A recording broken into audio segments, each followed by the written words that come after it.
Hello friends, मैं Amrendra Kumar. Welcome to AG point. मैं उम्मीद करता हूं कि आप लोग बहुत अच्छे होंगे। चलिए, आज हमारा जो क्लास से स्टार्ट होगा वह मूल या मौलिक अधिकार अर्थात फंडामेंटल राइट्स। इसके पहले मैंने सिटीजनशिप का क्लास लिया था जो आप काफ़ी पसंद किए थे। चलिए स्टार्ट करते हैं फंडामेंटल राइट्स। लेकिन फंडामेंटल राइट्स को स्टार्ट करने से पहले इसके फ्रेमिंग को समझ लेते हैं कि आखिर मूल अधिकार में पढ़ना क्या क्या है, ठीक ना। तो अगर हम मूल अधिकारों के फ्रेमिंग को समझ लेंगे तो और आसान हो जाएगा इसे समझने में, ठीक ना। चलिए ये हम बताते हैं कि सबसे इसमें पहले पढ़ना क्या है। सबसे पहले इसमें हम पढ़ेंगे संविधान की परिभाषा, है ना, सॉरी, मूल अधिकार की परिभाषा, है ना। सबसे पहले मूल अधिकारों की परिभाषा पढ़ेंगे। उसके बाद हम मूल अधिकारों का विकास के बारे में पढ़ेंगे कि मूल अधिकार का विकास कहाँ हुआ। उसके बाद हम मूल अधिकारों के संवैधानिक आधार को पढ़ेंगे, है ना। संवैधानिक आधार को पढ़ेंगे कि भारतीय संविधान में आखिर इस तरह का किस तरह से प्रावधान किया गया है। और इसमें फिर हम पढ़ेंगे मूल अधिकार का प्रकार, यानी भारतीय संविधान में मूल अधिकार कितने प्रकार के हैं, कौन कौन से हैं, उनकी क्या क्या विशेषता है, ये हम जानने का प्रयास करेंगे। तो मूल अधिकार में परिभाषा, विकास, संवैधानिक अधिकार आधार और प्रकार को पढ़ेंगे।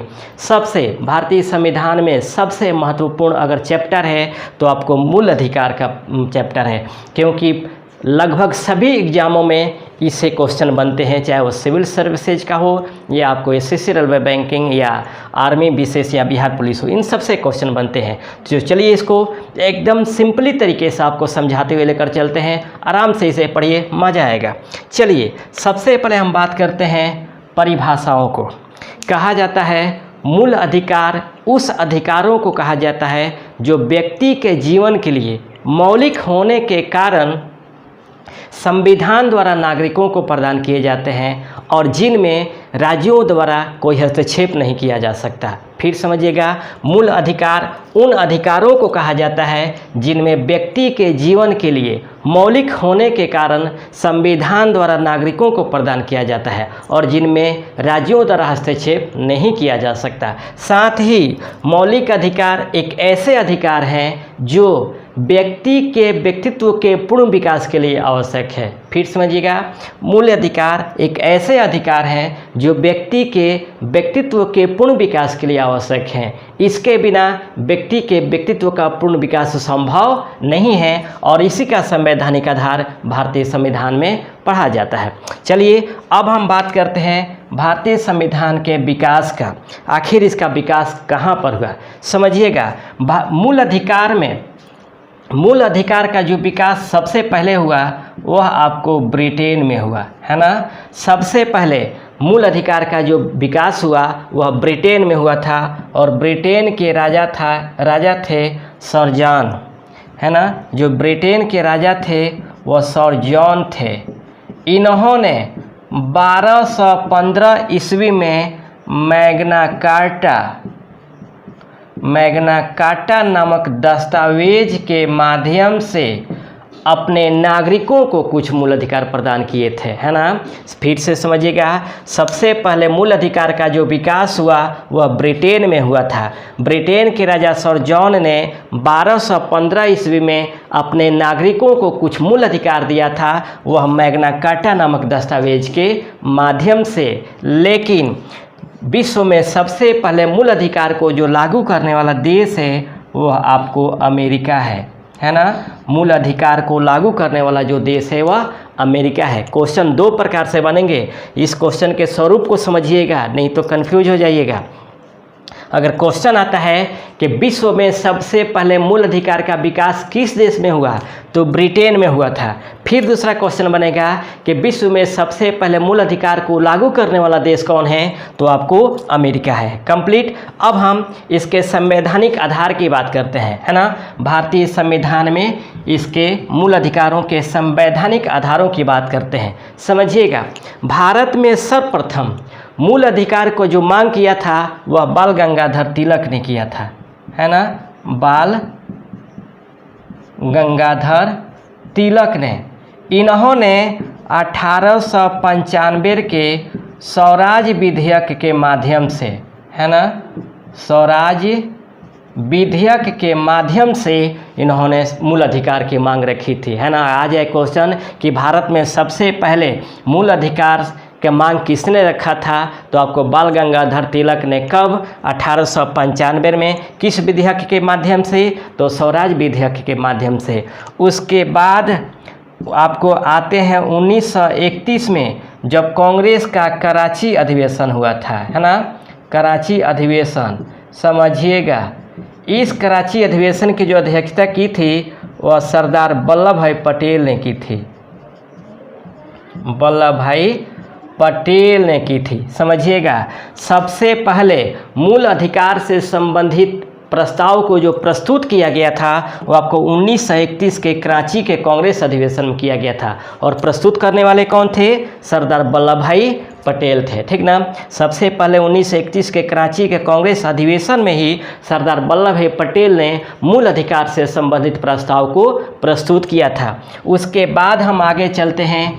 देश की स्वतंत्रता के समय जब ब्रिटिशर्सों द्वारा भारतीय शासकों, भारतीयों के हाथ में जब सत्ता का हस्तांतरण की प्रक्रिया चल रही थी, तो उसी समय भारतीय संविधान के निर्माण की प्रक्रिया भी प्रारंभ हुई थी, और उसी निर्माण की प्रक्रियाओं के क्रम में 2 समिति का गठन किया गया था। पहली समिति थी मूल अधिकार अल्पसंख्यक समिति, जिसका अध्यक्ष बनाया गया था सरदार वल्लभ भाई पटेल को, और दूसरी समिति थी मूल अधिकार अल्पसंख्यक उप समिति, जिसका अध्यक्ष बनाया गया था आचार्य JB कृपलानी को। इन्हीं दोनों समितियों ने के सुझाव पर, यानी इन दोनों समितियों के सुझाव पर ही मूल अधिकार को भारतीय संविधान में समावेश किया गया, है ना। ये जो दोनों समितियां थी, ये दोनों समितियां अमेरिका के संविधान में वर्णित मूल अधिकारों को का विश्लेषण किया, और विश्लेषण करने के बाद भारतीय मूल संविधान में इसे समावेश कर दिया गया, ठीक ना। यानी जब संविधान को स्वीकार किया गया तब उसी समय मूल अधिकारों को भी स्वीकार कर लिया गया, ठीक ना। ये आपको स्वीकार कर लिया गया। उसके बाद हम बात करते हैं आपको संविधान में इन प्रावधानों को। तो भारतीय संविधान के भाग 3 तथा अनुच्छेद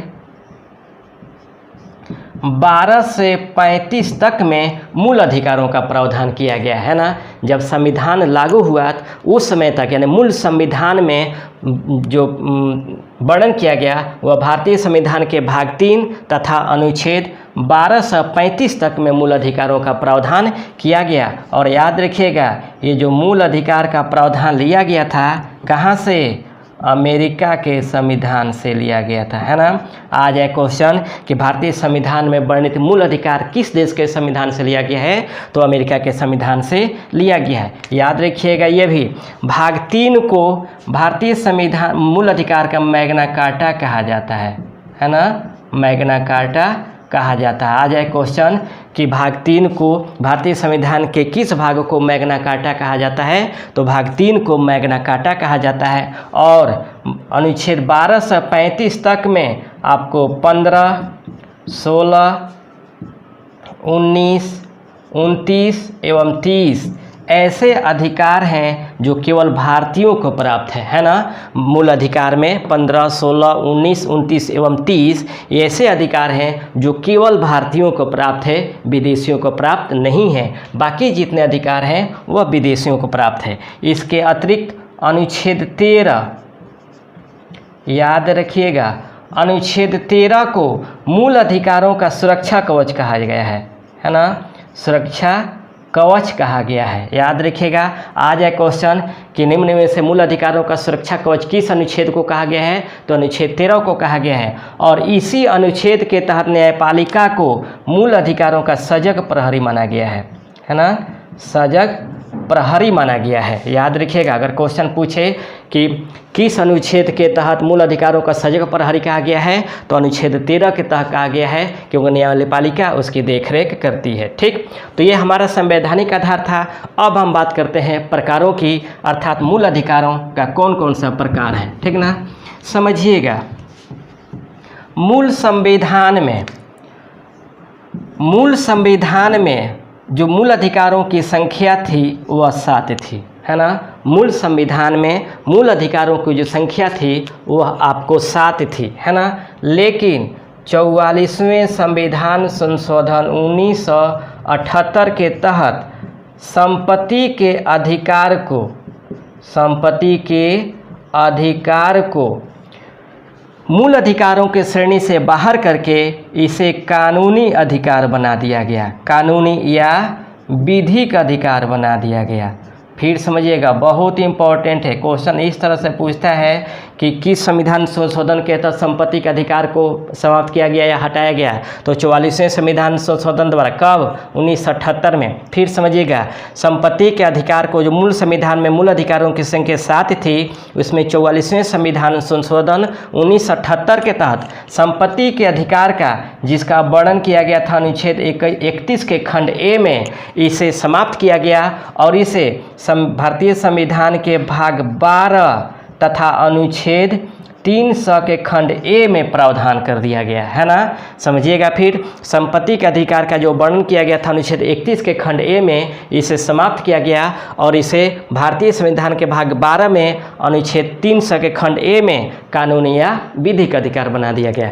अतः इसलिए वर्तमान में जो मूल अधिकारों की संख्या है वह कितना है?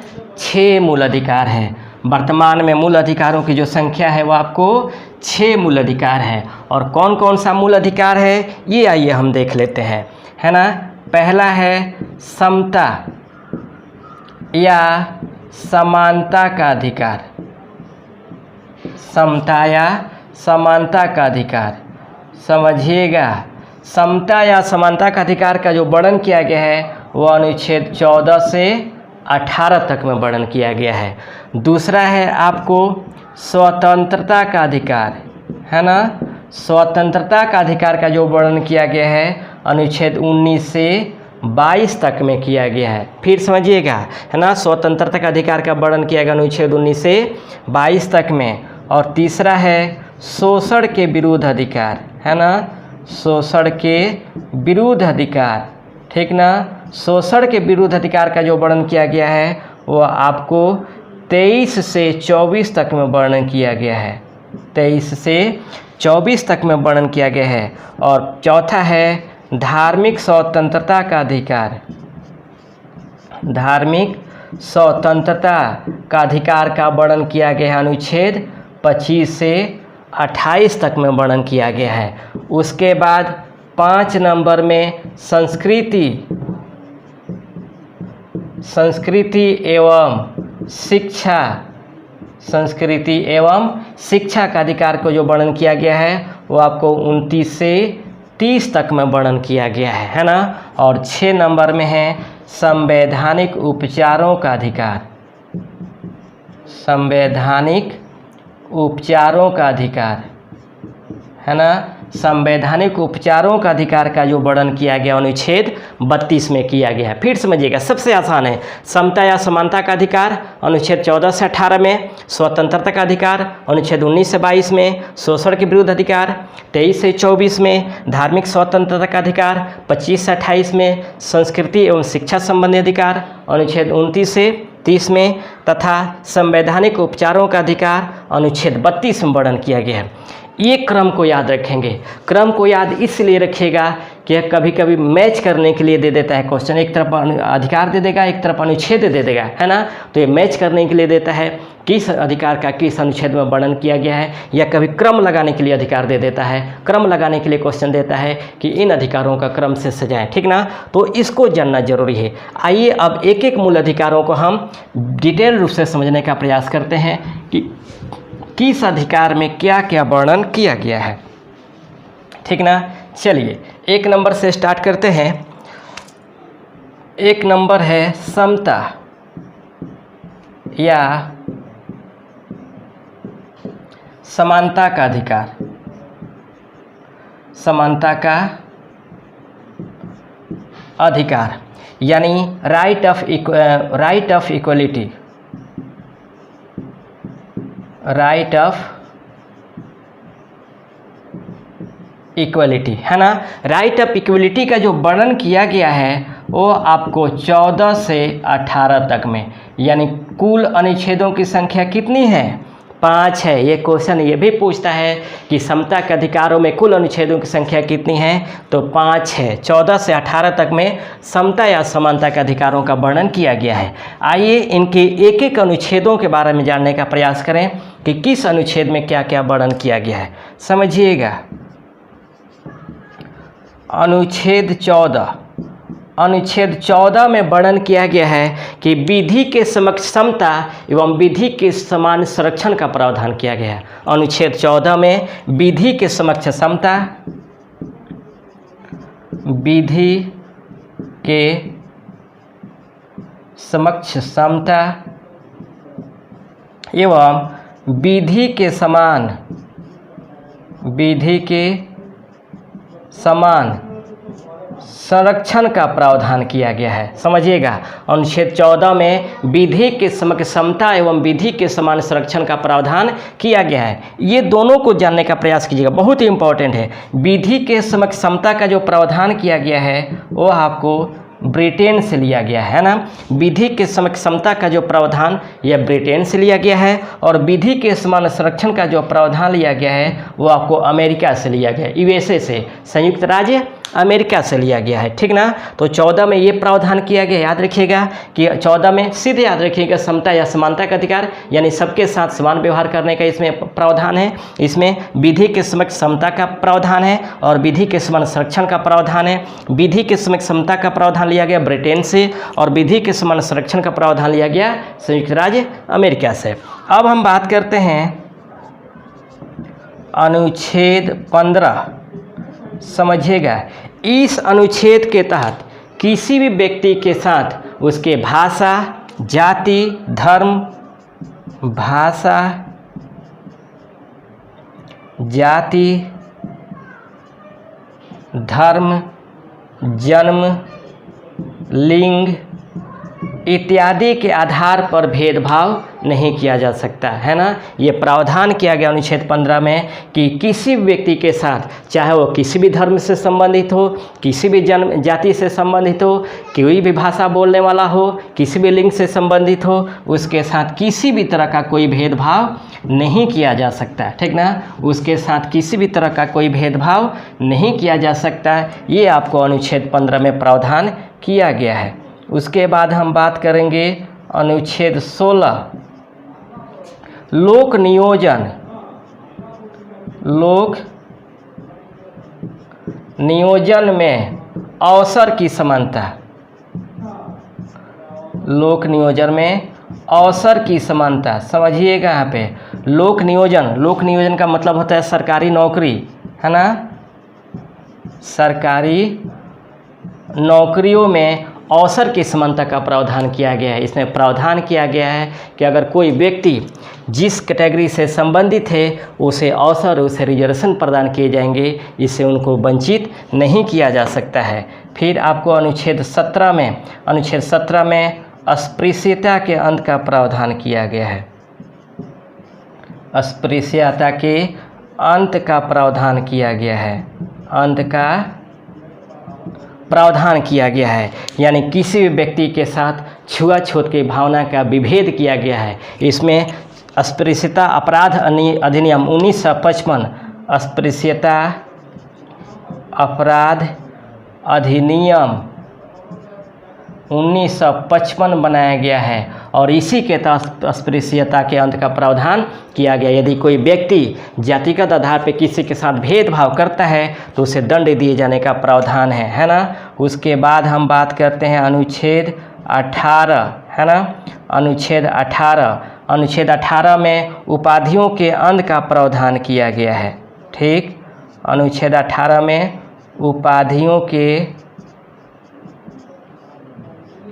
उपाधियों के अंत का प्रावधान किया गया है ना। इसमें यह भी कहा गया है कि अगर कोई व्यक्ति को किसी विश्व के किसी अन्य देशों द्वारा उन्हें उपाधि दिए जाने की घोषणा की जाती है तो वह बिना राष्ट्रपति के अनुमति के वो उपाधि नहीं ले सकता। याद रखिएगा, अनुच्छेद 17 और 18 सबसे इम्पोर्टेंट है, सबसे ज़्यादा एग्जाम में पूछे जाने वाले ये अनुच्छेद हैं। क्वेश्चन दो तरह से पूछे जाते हैं। पहला क्वेश्चन पूछा जाता है कि अस्पृश्यता के अंत का प्रावधान किस अनुच्छेद में किया गया है, तो अनुच्छेद 17 में किया गया है। और अनुच्छेद 18 में किस अधिकार का वर्णन किया गया है, तो अनुच्छेद उपाधियों के अंत का प्रावधान किया गया है, ठीक ना। तो ये हमारे समता या समानता के अधिकार का वर्णन किया गया है, ठीक ना। समता या समानता के अधिकार का वर्णन किया गया है, ठीक। उसके बाद हम बात करते हैं दूसरा नंबर मूल अधिकार, स्वतंत्रता, स्वतंत्रता का अधिकार, स्वतंत्रता का अधिकार है ना, right of freedom, right of freedom. समझिएगा, स्वतंत्रता का अधिकार, इसका जो वर्णन किया गया है वह अनुच्छेद 19 से 22 तक में, टोटल अनुच्छेदों की संख्या 4 है। आ जाए क्वेश्चन कि स्वतंत्रता के अधिकारों में अनुच्छेदों की संख्या कितनी है, तो 4 है, जिसका वर्णन किया गया अनुच्छेद 19 से 22 तक में, है ना, जिसका वर्णन किया गया अनुच्छेद 19 से 22 तक में। अब आइए एक एक अनुच्छेद को समझते हैं कि आखिर इसमें क्या क्या वर्णन किया गया है, ठीक ना। समझिएगा, अनुच्छेद 19, अनुच्छेद 19 में आपको 7 प्रकार के मूल अधिकारों का वर्णन किया गया है ना। 7 प्रकार के मूल अधिकारों का वर्णन किया गया है, लेकिन आपको 44वें संविधान संशोधन 1978 के तहत इसमें संपत्ति के अधिकारों को समाप्त कर दिया गया है ना। इसको अलग अलग खंडों में पढ़ा जाता है। सबसे पहले समझिएगा, अनुच्छेद 19 का खंड 1 है ना। अनुच्छेद 19 का खंड 1 में आपको वर्णन किया गया, पहला, वाक एवं अभिव्यक्ति की स्वतंत्रता, वाक एवं अभिव्यक्ति की स्वतंत्रता। समझिएगा, है ना। इसमें यानी बोलने का अधिकार, वाक्य अभिव्यक्ति की स्वतंत्रता में बोलने का अधिकार का वर्णन किया गया है। यानी कहा गया है कि अनुच्छेद 19 के खंड ए में यह प्रावधान है कि आप अपने विचारों को रख सकते हैं, भाषण दे सकते हैं, अपने विचार को रख सकते हैं, बोल सकते हैं, इसके लिए कोई मनाही नहीं है। लेकिन इसका मतलब ये नहीं, ये आज़ादी तो आपको दिया गया है बोलने के लिए, लेकिन बोलने के आज़ादी देने का मतलब ये नहीं कि किसी बीच चौराहे में खड़ा होकर किसी को गाली देना शुरू कर दें और बोलें कि हमें संवैधानिक मूल अधिकार प्रदान किया गया है। अगर ऐसा करेंगे तो कुटा जाएंगे, है ना। तो ऐसा नहीं करेंगे, क्योंकि बोलने का अधिकार तो दिया गया है, लेकिन बोलने का अधिकार देने का मतलब ये नहीं कि किसी को गाली देना स्टार्ट कर देंगे। ये संविधान में इसके युक्त प्रतिबंध भी लगाए गए हैं कि आप बोलेंगे क्या, ठीक ना। उसी के बाद इसमें 2 नंबर में प्रावधान है प्रेस की स्वतंत्रता, है ना। प्रेस की स्वतंत्रता, समझिएगा, इसमें प्रिंट मीडिया और इलेक्ट्रॉनिक मीडिया दोनों आते हैं, ठीक ना। इन दोनों को आंखों देखा हाल प्रसारित करने और लिखने का अधिकार दिया गया है, क्योंकि ये लोकतंत्र के चौथे आधार स्तंभ हैं जिनका प्रावधान किया गया अनुच्छेद 19 के खंड ए में, प्रेस की स्वतंत्रता में, जिसमें इलेक्ट्रॉनिक मीडिया और प्रिंट मीडिया को अधिकार दिया गया है। उसके बाद इसमें तीसरा है झंडा फहराने का अधिकार, है ना। राष्ट्रीय झंडे को फहराने का अधिकार आपको दिया गया है, आप राष्ट्रीय झंडे को फहरा सकते हैं। चौथा इसमें वर्णन किया गया है आपको जानने का अधिकार, है ना। आपको किसी के विषय में जानने का अधिकार इसमें दिया गया है। उसके बाद आपको 5वां है मतदाताओं को सूचना पाने का अधिकार, मतदाता को सूचना पाने का अधिकार, सूचना पाने का अधिकार आपको दिया गया है, ठीक ना। उसके बाद आपको 6ठा है विदेश जाने का अधिकार, विदेश जाने का अधिकार। तो ये आपको 19 के खंड 1 में ये आपको अधिकार इतने दिए गए हैं, समझिएगा। अनुच्छेद 19 के खंड में बोलने का अधिकार दिया गया है, प्रेस का अधिकार दिया गया है, झंडा फहराने का अधिकार दिया गया है, जानने का अधिकार दिया गया है, मतदाताओं को सूचना प्राप्त करने का अधिकार दिया गया है और विदेश जाने का अधिकार प्रदान किया गया। स्क्रीनशॉट आप लेते चलेंगे, बहुत सिंपली तरीके से मैं समझाते चल रहा हूँ। तो ये 1 नंबर हो गया। अब हम बात करते हैं अनुच्छेद 19 के खंड 2, समझिएगा। अनुच्छेद 19 के खंड 2 में आपको सभा या सम्मेलन करने का अधिकार है ना। सभा या सम्मेलन शांतिपूर्ण तरीके से, याद रखिएगा, शांतिपूर्ण तरीके से सभा या सम्मेलन करने का अधिकार है। इसके लिए कोई रोक टोक नहीं है, आप शांतिपूर्ण तरीके से सभा या सम्मेलन कर सकते हैं। उसके बाद अनुच्छेद 19 के खंड 3 में प्रावधान है कि संगठन या संघ बनाने का अधिकार, संगठन या संघ बनाने का अधिकार, ये आपको अधिकार प्राप्त है कि आप संगठन या संघ बना सकते हैं, इसके लिए कोई रोक टोक नहीं है। लेकिन याद रखिएगा, दो लोगों को संगठन बनाने का अधिकार नहीं है। पहला आपका सेना को आपको संगठन बनाने का अधिकार नहीं है, और दूसरा आपको होमोसेक्सुअल को, है ना, होमोसेक्सुअल को आपको संगठन या संघ बनाने का अधिकार नहीं है। उसके बाद 19 के खंड 4 में आपको भारत के किसी भी राज्य में अबाध संचरण का अधिकार दिया गया है ना। अबाध संचरण यानी भारत के किसी भी राज्य में आप जा कर के बिना रोक टोक के घूम सकते हैं, इसके लिए कोई मनाही नहीं है, है ना। भारत के किसी भी राज्य में अबाध रूप से आप जा कर के घूम सकते हैं, इसके लिए कोई मनाही नहीं है। उसके बाद अनुच्छेद 19 के खंड 5 में निवास करने का अधिकार, यानी आप भारत के किसी भी राज्य में जा कर के अस्थायी रूप से निवास कर सकते हैं, ये अधिकार प्रदान किया गया। जब तक 370 जम्मू कश्मीर में समाप्त नहीं किया गया था, तब तक वहाँ पे प्रतिबंध था कि वहाँ पे आप जाकर अस्थायी रूप से निवास नहीं कर सकते हैं। लेकिन अब भारत के किसी भी राज्य में आप अस्थायी रूप से जाकर के निवास कर सकते हैं।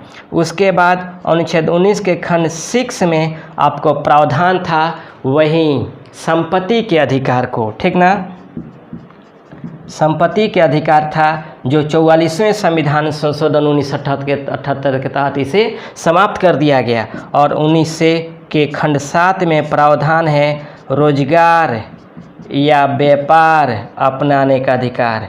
आप किसी भी जाति से संबंधित हो, किसी भी धर्म से संबंधित हो, कोई भी भाषा बोलने वाले हो, आप इच्छा अनुसार आप रोजगार व्यापार को अपना सकते हैं। ये आपको प्रावधान किया गया अनुच्छेद 19 के खंड 7 में, ठीक ना। तो फिर समझिएगा, आपको अनुच्छेद 19 के खंड 1 में 19 में 7 प्रकार के मूल अधिकार का दिया गया था, जिसमें एक को हटा दिया गया। अनुच्छेद 19 के खंड 1 में आपको बोलने का अधिकार, अनुच्छेद 19 के खंड 2 में सभा या सम्मेलन बुलाने का अधिकार, अनुच्छेद 19 के खंड 3 में संगठन या संघ बनाने का अधिकार, अनुच्छेद 19 के खंड 4 में अबाध संचरण का अधिकार, अनुच्छेद 19 के खंड 5 में अस्थायी निवास करने का अधिकार, और अनुच्छेद 19 के खंड 7 में रोजगार या व्यापार करने का अधिकार, ये आपको प्रदान किया गया है। तो अनुच्छेद 19 में ये सब प्रावधान था।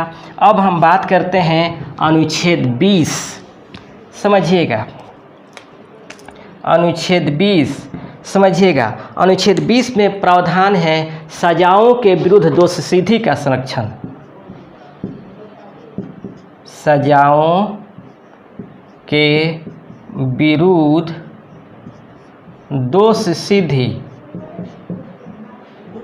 दोषसिद्धि का संरक्षण का प्रावधान, है ना।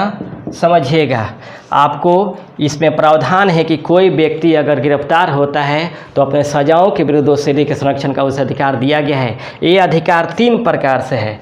पहला ये है कि यदि कोई व्यक्ति कोई अपराध करता है तो जिस वर्ष में वो अपराध करता है उसी वर्ष के अनुसार उसे दंड दिया जाएगा, है ना। मान लीजिए अगर मैं अपराधी हूँ और मैं 2019 में अपराध किया हूँ, तो संविधान में वर्णित जो 2019 का अपराध का दंड है वही अपराध मुझे दिया जाएगा, न कि 2022 के या 20 का दंड दिया जाएगा। दूसरा ये अधिकार है कि अगर मैं एक दिन में एक अपराध करता हूँ, मान लीजिए एक दिन में मैं 2 लोगों या 3 लोगों को मारता हूँ, तो मुझे एक ही अपराध के लिए दंड दिया जाएगा, न कि हमें एक से अधिक अपराधों के लिए दंड दिया जाएगा, है ना। ये प्रावधान आपको 2 में किया गया है। और तीसरा है कि अगर मैं अपराध हूँ तो मुझे अपने पक्ष में गवाही देने के लिए मेरे ऊपर दबाव नहीं बनाया जा सकता, है ना। ये प्रावधान किया गया। फिर समझिएगा, सजाओं के विरुद्ध दोषसिद्धि के संरक्षण का इसमें प्रावधान किया गया है। इसमें हमें 3 अधिकार दिया गया है। पहला अधिकार है कि जिस वर्ष कोई अपराधी अपराध करता है उसी वर्ष के अनुसार उसे दंड दिया जाएगा।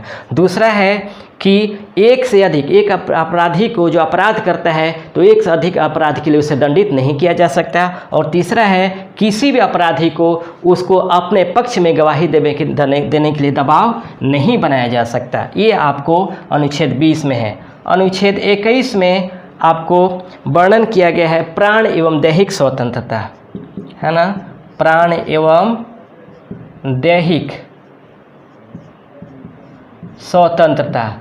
समझिएगा, इसमें मूलभूत जीवन का अधिकार और निजता का अधिकार का वर्णन किया गया है ना। आपके व्यक्तिगत जीवन को मूल अधिकारों के रूप में वर्णन किया गया है, साथ ही आपको निजता के अधिकार को भी मूल अधिकारों के रूप में इसमें वर्णन किया गया है। ये जो दोनों अधिकार हैं, याद रखिएगा, आपातकाल के समय अनुच्छेद 359 में वर्णन किया गया है कि आपातकाल के समय ये दोनों अनुच्छेद निलंबित नहीं हो सकते, है ना। जब आपातकाल लागू होते हैं तो पूर्व में हमें जितने भी मूल अधिकार दिए जाते हैं वो सभी मूल अधिकारों को निलंबित किया जा सकता है, लेकिन अनुच्छेद 20 और 21 को कभी निलंबित नहीं किया जा सकता। किस अनुच्छेद के तहत? अनुच्छेद 359 के तहत अनुच्छेद 20 और 21 को निलंबित नहीं किया जा सकता, है ना।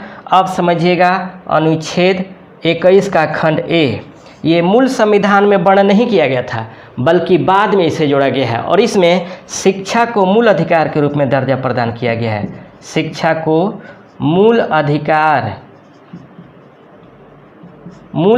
के रूप में दर्जा प्रदान किया गया है। याद रखिएगा, 6 से 14 वर्ष के बच्चों के लिए, 6 से 14 वर्ष के बच्चों के लिए अनिवार्य एवं निःशुल्क शिक्षा का प्रावधान किया गया है ना। अनुच्छेद 21 के खंड ए में शिक्षा के मूल अधिकार का वर्णन किया गया है। जो 6 से 14 वर्ष का बच्चा होगा उसे अनिवार्य एवं निःशुल्क शिक्षा पाने का मूल अधिकार होगा और इसका समावेश किया गया 86वें संविधान संशोधन 2002 के तहत। ये बहुत बार क्वेश्चन पूछा गया। अगर आ जाए क्वेश्चन कि शिक्षा के मूल अधिकार का वर्णन किस अनुच्छेद में किया गया है, तो अनुच्छेद 21 के खंड ए में किस संविधान संशोधन के तहत जोड़ा गया? 86वें संविधान संशोधन 2002 के तहत जोड़ा गया, ठीक ना। उसके बाद हम बात करते हैं अनुच्छेद 22, ठीक। अनुच्छेद 22 समझिएगा, अनुच्छेद 22 में गिरफ्तारी से संरक्षण का प्रावधान किया गया है ना। गिरफ्तारी से संरक्षण का प्रावधान किया गया है। समझिएगा, गिरफ्तारी से संरक्षण के संदर्भ में जो प्रावधान किया गया है उसमें आपको 3 अधिकार दिया गया है। पहला अधिकार ये है कि आप गिरफ्तारी का कारण जान सकते हैं, गिरफ्तारी का कारण जानने का आपको अधिकार होगा, है ना। गिरफ्तारी का कारण आपको जानने का अधिकार होगा। दूसरा है आप अपने इच्छा अनुसार न्यायिक सलाह ले सकते हैं, यानी वकील को हायर कर सकते हैं। और तीसरा है आपको 24 घंटे के अंदर आपको न्यायिक मजिस्ट्रेट के सामने प्रस्तुत करना होगा, है ना। गिरफ्तारी से संरक्षण के प्रावधानों में 3 अधिकार है कि अगर कोई गिरफ्तार करने आता है तो आप गिरफ्तारी के कारण पूछ सकते हैं, साथ ही आप जब गिरफ्तार होने लगते हैं तो आपको इच्छा के अनुसार वकील से न्यायिक सलाह ले सकते हैं। और तीसरा है 24 घंटे के अंदर में आपको न्यायिक मजिस्ट्रेट के सामने प्रस्तुत किया जाएगा। लेकिन इसमें एक शर्त है कि जहाँ से पकड़ा जाएगा और पकड़ करके थाने लाया जाएगा वह आवागमन के टाइम को नहीं जोड़ा जाता, ट्रांसपोर्टिंग टाइम को नहीं जोड़ा जाता, ठीक ना। तो ये हमारा स्वतंत्रता का अधिकार है, ठीक ना। मैं उम्मीद करता हूँ कि क्लास पसंद आया होगा। चलिए, अगर क्लास पसंद आता है तो प्लीज़ अपने दोस्तों में ज़रूर शेयर करेंगे और सब्सक्राइब करने के लिए बोलेंगे। साथ ही मेरा क्लास कैसा चल रहा है आप कमेंट सेक्शन में जा कर के ज़रूर हमें बताएंगे, ठीक ना। तो रहने देते इतना ही, फिर हम नेक्स्ट क्लास इसी का नेक्स्ट पार्ट लेकर हाजिर होंगे। तब तक के लिए बेस्ट ऑफ लक, जय हिंद।